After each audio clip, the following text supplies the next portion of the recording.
Hello, everyone. Thank you for joining today's presentation on electric vehicles, where we have the Nevada Electric Vehicle Association joining us to debunk myths around EVs. My name is Olivia Burns. I'm an environmental specialist with Clark County's Office of Sustainability. Joining us today is Paul, the treasurer of the Nevada Electric Vehicle Association.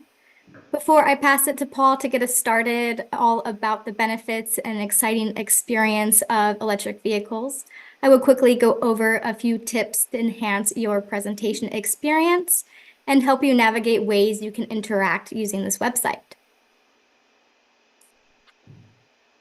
Firstly, you can translate the entire meeting page and/or the live video and audio into another language by clicking the Translate button and selecting the language from the Translate drop-down menu. Closed captions are also available for this presentation by clicking the CC button on the bottom right corner of the presentation page. Viewers may call in to hear audio, text and comments, or leave a voicemail by dialing the 855 number located just above the presentation page. Another way to interact is by putting comments and questions into the chat box next to the presentation live stream. If you think of a question anytime during the presentation, please put them there and Paul will have time to review those at the end. This presentation is being recorded and will be available on the Sustain Clark County YouTube channel afterwards. Lastly, if you have any difficulties viewing or hearing the presentation at any time, please refresh the meeting page. Now I will pass it over to Paul to get us started. Thank you, Paul. All right, thanks, Olivia. Let me see if I can properly take over the screen share. Great. Should have it now. Great. Yeah, today we are giving you your presentation from the Nevada Electric Vehicle Association. We are a group that has been in Las Vegas since 1992 and a history much longer than that. We like to say the Electric Vehicle Association stands for EVA. It also stands for our goals, which are education, visibility, and advocacy. We are involved in many special events throughout Nevada, but specifically our two biggest ones coming up later this month, the Drive Electric Earth Month in our event at Springs Preserve on April 20th. And in September, towards the end of the month, we will do a National Drive Electric Week, often with Clark County's cooperation and partnership. We do a lot of community education in various areas, including the local libraries. And of course, our members are a big part of what we do. So we are grateful to have them as well. So let's dive right into the big myths about electric vehicles. One of the first ones we see a lot of is, of course, well, you know, the grid really can't handle all those electric vehicles on there. Well, what we're finding out, and we have seen from our studies, of course, most people charge their electric vehicles at night at home. And that's partly a benefit to the grid itself because overall, on average, at night, there's a much lower demand for electricity, so there is no strain on the grid effectively. And by charging at home, we allow for a lot of convenience in that way as well. Also, of course, everyone isn't selling their cars tomorrow and buying EVs. So there's a gradual adoption that's going to allow for improvement to the grid, and a lot of individual users and the grid themselves are starting to use battery storage to handle surges in demand. The most recent news I found, confirmed from both CNBC and The Verge, is the number of major large-scale renewable energy projects that are actually waiting to be added to the grid. According to CNBC, our current grid handles something like 1,200 gigawatts of electricity. We have renewable energy projects currently waiting that are over 2,000 gigawatts. So projects that are waiting to get on the grid are actually bigger than the grid itself right now. So we're going to call that myth busted. Now, another myth is, well, EVs don't have enough range. And that's going to depend on a lot of things, but one of them is, of course, which particular vehicle we're talking about. Electric vehicles are made for a variety of ranges. Some of the smaller, more individualized ones, like the Mitsubishi Niev, only go 30 or 40 miles. Lucid Air, for example, I think is the current range king, somewhere over 500 miles of range. So it depends on what you need. And what we stress to people is to assess your individual needs. For example, take a gauge of how many miles you actually drive in a week a month, or a year? How much do you actually need? My own circumstance, I thought I needed a car that could go at least 12,000, 15,000 miles a year. I find after checking my odometer, I'm only driving about 8,000 miles a year. So my needs for a 300, 400, 500 mile vehicle, not necessary. So, and since the battery, of course, is one of the largest expenses on the vehicle, I can buy a less expensive EV because I don't need a battery that size.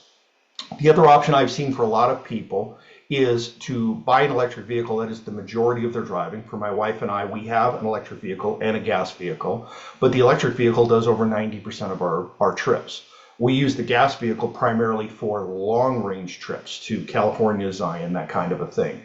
So another option that we've seen in the past is renting for those handful of times that you need a longer range than your electric vehicle. So that's an easy way to get around any potential range issues on the vehicle. So we're going to call that one busted as well.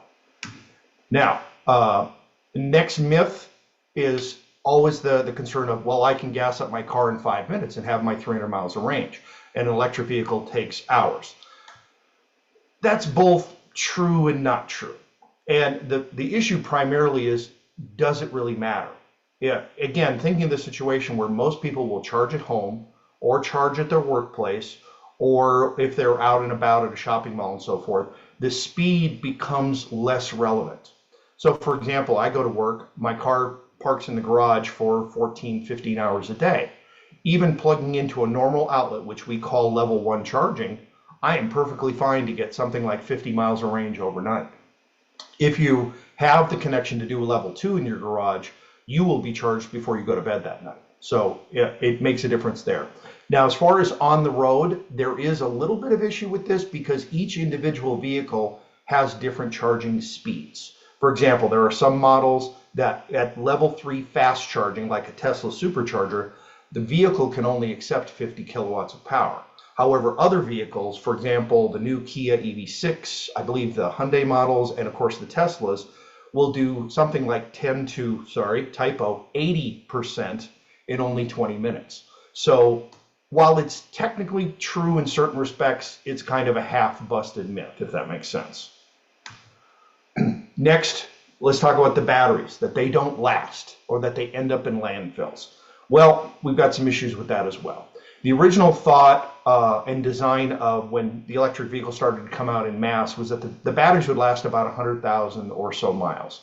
Well, as we go along through this, we're doing additional testing, additional reporting, and we're finding that the batteries are more like 250,000 miles.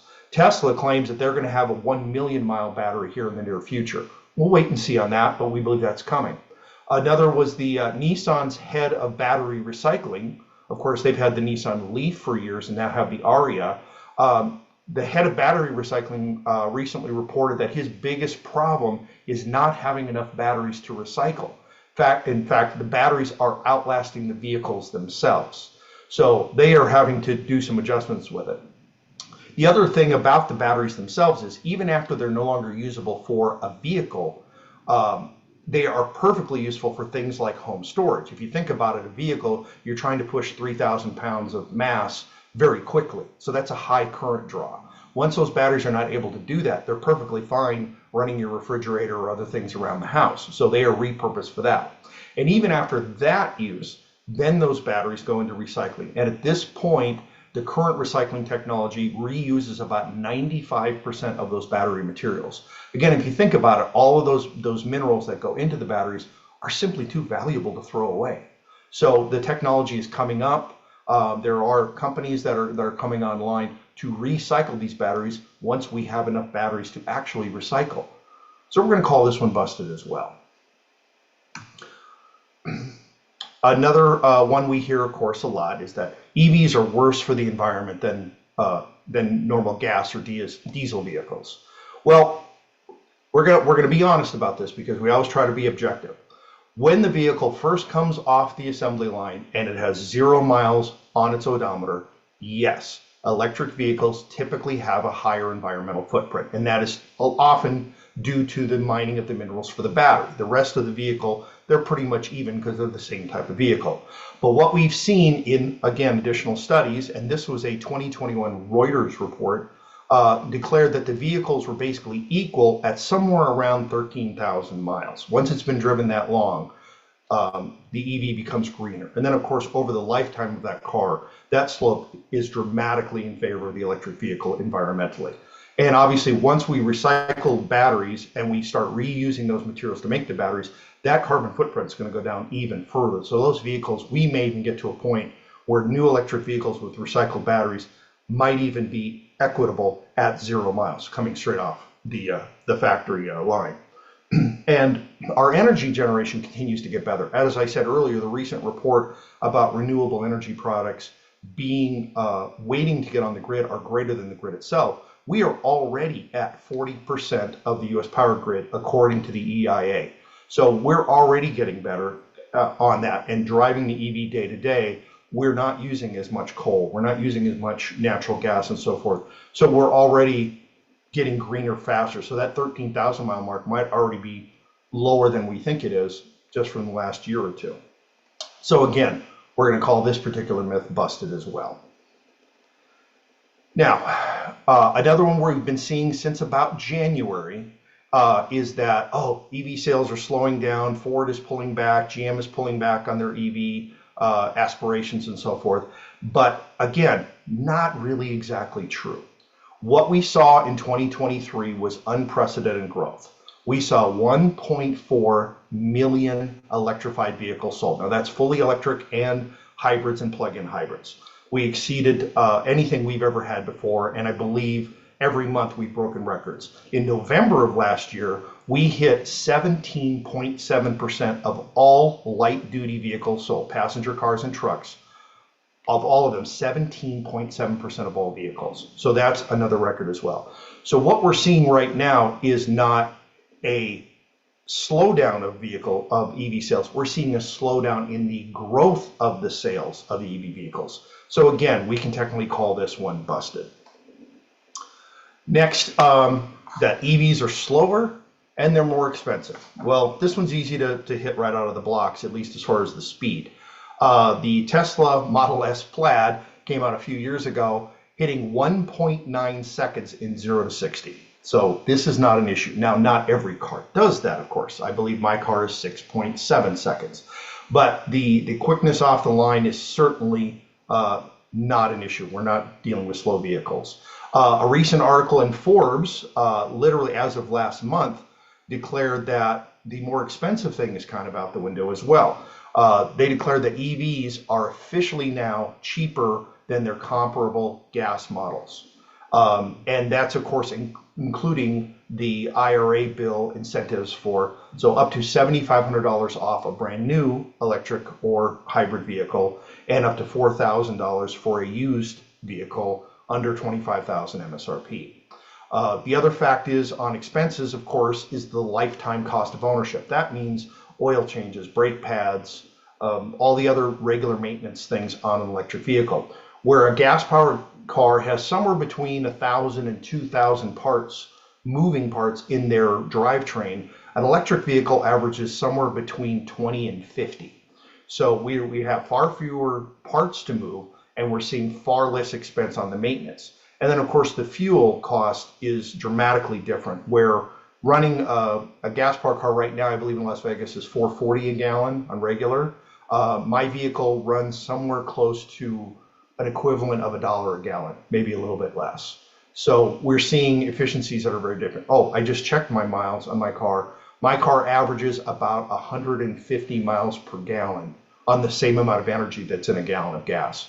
So that's fairly dramatic difference on it. So this is another one we can definitely call busted. Now, finally, of course, EVs are unsafe. My cute little thing there. Of course, we heard a lot about battery fires. Every time there's an EV fire, it makes the news. What doesn't happen is every time a gas car catches fire, it doesn't make the news because it's so common. There was a recent Insurance Institute study, their liability studies to find out how they need to charge us for insurance for our vehicles. They showed that gas vehicles, gas and diesel, actually catch fire 60 to 100 times more often than electric. The statistic exactly was 25 electric vehicles per 100,000 EVs on the road. Gas cars were 1,500 per 100,000 vehicles. And because we like to be fair and even about everything we do, unfortunately, hybrid vehicles are the highest. They run about 3,400 vehicle fires per 100,000. So technically, battery electric vehicles are by far the safest when it comes to fires. Now, we also acknowledge that if you have an electric battery fire in your EV, the car is probably going to be totaled. That is a fact. So we understand that as well. But the incidence of the battery fires is incredibly low now. And companies, of course, are looking at battery formulations all the time. They have a new battery formulation called LFP, or lithium iron phosphate batteries. Tesla is now using them in the Model 3 and Model Y standard range models.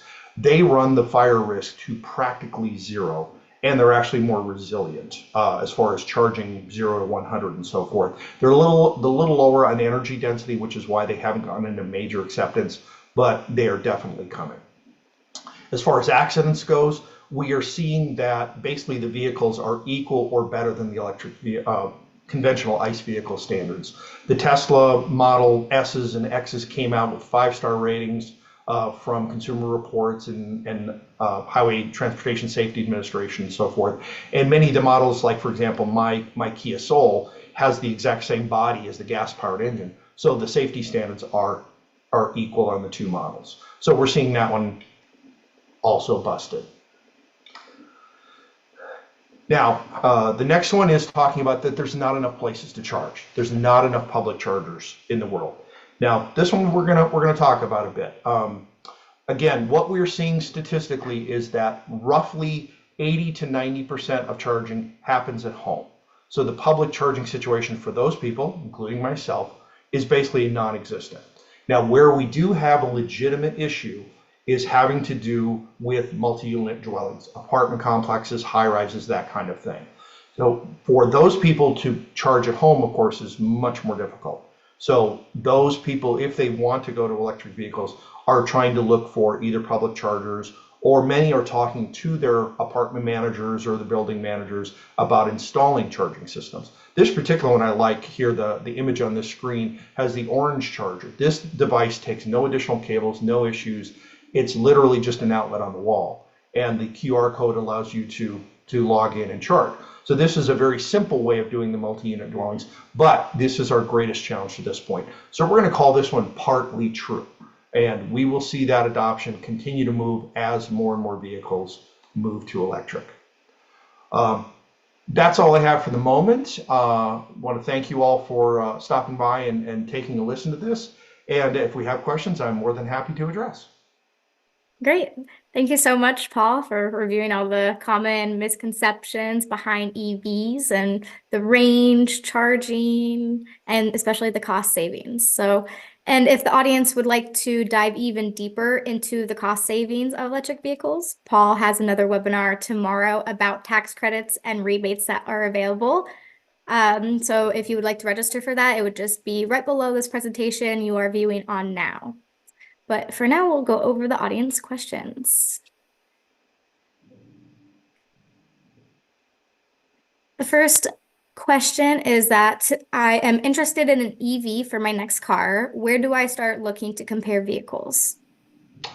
There's several places that you can go. Of course, there's a lot of groups that are active in this. One of our big sponsors for the events we do is called Plug in America. They have a site called Plugstar. I believe it's plugstar.com.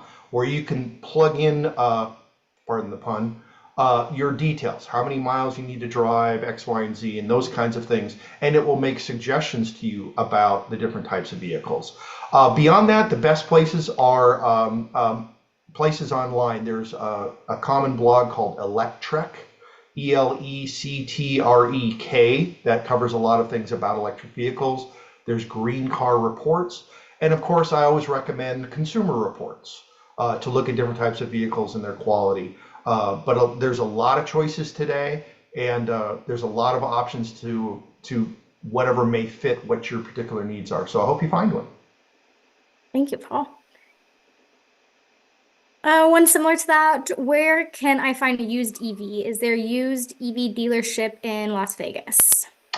Well, you hit on a particular soapbox of mine because I love this idea. I'm on my second electric vehicle, both of which have been used.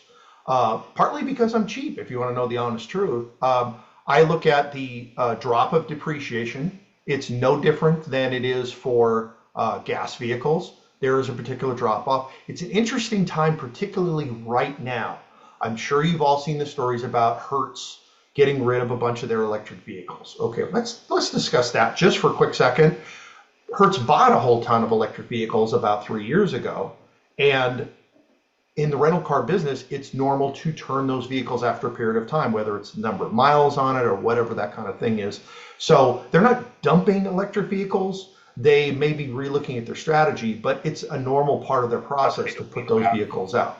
So you're going to see that as well. And I'm seeing, even myself, I'm doing a little shopping around, and I'm seeing 2020 Teslas Model 3s for less than 25,000. That would put you in the category to get the $4,000 IRA rebate on that vehicle. So now it's 21,000. I realize that's still high for some people, so we grant that. But the affordability has come way down. And like I said, even Forbes has come out and said, yeah, EVs pound for pound are actually cheaper now from their comparable gas vehicles. Okay, thank you, Paul. Next question, what events does the county hold to learn more about EVs? Well, tomorrow we have another webinar about the tax credits, and Paul will be another guest speaker on that. We also have Earth Day at Springs Preserve coming up on Saturday, April 20th, where you could come talk to EV owners and dealerships without the pressure of actually being at a dealership, and check out all of the different makes and models of the cars. We also host ride and drive events where you could actually test drive the vehicles. So all the events would be on the website that you're viewing on now. So just stay updated with that. We also have 2 in-person presentations coming up about EVs. One's a beginner course and one's more advanced, and those at the Summerlin Library. Again, the flyer is on this page. And then the next question, Paul, can you touch on the maintenance differences of an EV versus gas-powered? Absolutely. What I have observed in my personal experience is the expenses I've had in just over 5 years of owning electric vehicles, rotating my tires. Both cars I had to program a second key fob, so that was $40 or $60. I bought windshield wiper, new ones for the car. I bought windshield wiper fluid. And one time I had a rat chew through my windshield washer line to the back window of my car. So in 5 years, I could honestly say I've had less than $200 in maintenance expenses. Now, that's not going to be everyone, of course. But the fact is, again, the statistic I said earlier, gas-powered vehicles have somewhere between 1,000 and 2,000 moving parts for the drivetrain, and electric vehicles average less than 100 at least, if I'm going to be generous. So there's fewer moving parts to have issues with. Even the brakes. All electric vehicles, plug-in hybrids, have what's called regenerative braking. And what happens is when you let off the gas coming up to a stop sign or a light, instead of the brakes engaging to slow the car, there are magnets that are attached to your brake rotors. Those engage, they actually help to slow down the car and at the same time start putting a little bit of energy back into your battery. So this is another thing. If you're looking at for long range driving or commuting, electric vehicles actually love commuting because of all that stop and go. They keep putting power back into the battery, and so typically their efficiency ratings are actually a bit higher for driving in local traffic. So I hope that helps. Amazing. Thank you, Paul. We have just one last question. What is being experienced with the battery degradation in the extreme heat of summer? Does the battery recover in the winter so that greater range can be achieved from winter travel? Okay, extreme heat, extreme cold, common ones with this. One of the great things that I have seen in most but not all electric vehicles is most of them have what is basically a liquid temperature management system. So batteries like to be a certain range. They like to be between, say, 60 and 85 degrees Fahrenheit, something like that. So when the weather gets cold, the management system will actually warm up the battery. If it's excessively hot out, that same system will cool the battery. Now, I happen to have one of the few vehicles that does not have that system, so it is an air-cooled battery. For our extreme heat here, um, they typically recommend that if you park at work or at home, try to put it in a garage, try to put it in a carport. But we're also seeing that those batteries seem to be less effective. The technology continues to improve, and really the only model that we saw serious issues with battery degradation and heat were the very first couple of years of Nissan Leaf, so 2011 to 2013, I want to say, maybe 2014. That temperature management is a lot better. Now, in the cold, I know that's another one that came up. There was a whole bunch of frozen Teslas in Chicago a couple months ago. That has more to do with not letting your batteries go down so far. They have to be cared for, loved a little bit, just like gas cars do when that severe cold happens. In the case of an electric, like for example, in a place like Norway, which is now over 90% electric vehicles and much colder than here, they plug their cars in at night. And so before they go out to drive that day, they have a pre-warm sequence on their vehicle, and it warms the battery before they leave the house. And it uses house current as opposed to the battery to warm it up. If you're away from home and not charged, of course, the battery can do it, but that will cost you a little bit of range. So the batteries can handle it, and in the studies in the extreme cold actually show the batteries, electric vehicles actually handle a little better when it really comes down to it. But that's, the reports are still coming in. So it's more of, that has already been thought of, and those issues you've seen with heat related and so forth, that's really kind of old news. The technology has improved to the point where it's not nearly the issue it used to be. Great. Thank you, Paul. And thank you, everyone, for your engaging questions. Again, if you would like to join us back tomorrow, same time, same viewing page, we would love to have you. And again, thank you, Paul, for coming on and busting some myths for us today. You bet, anytime.